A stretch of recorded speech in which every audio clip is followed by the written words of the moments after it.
علیکم دوستان عزیز. شفا در عسل، معجزه قرآن. خداوند در قرآن کریم سوره نحل آیت های 68 و 69 می فرماید: به نام خدای بخشاینده مهربان. و پروردگار تو به سوی زنبور عسل الهام فرستاد که از کوه ها و از درختان و از آنچه مردمان بنا می کنند خانه بساز. سپس از هر جنس میوه بخور و به راه های پروردگار خویش رام شده برو.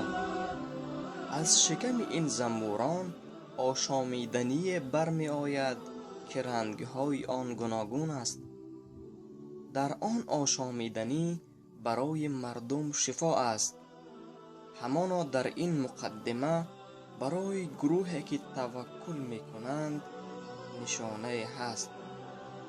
آیا شما می دانید که عسل چقدر سرچشمه قیمت بهای غذایی به شمار می رود؟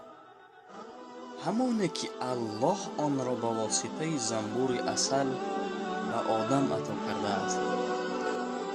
عاید فایده های عسل گفتنی ها بسیارند، ولی ما کوشش میکنیم که دلیل های جالب را به شما پیشنهاد کنیم. عسل تیز هضم می شود. کار روده و گرده را بهتر می کند. خون عسل را تیز می جبد.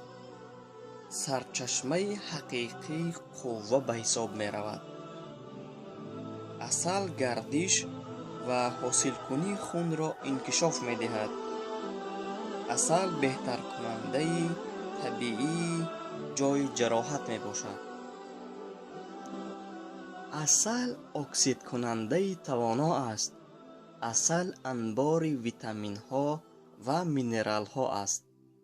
خدا حافظ دوستان عزیز و مهربان ما.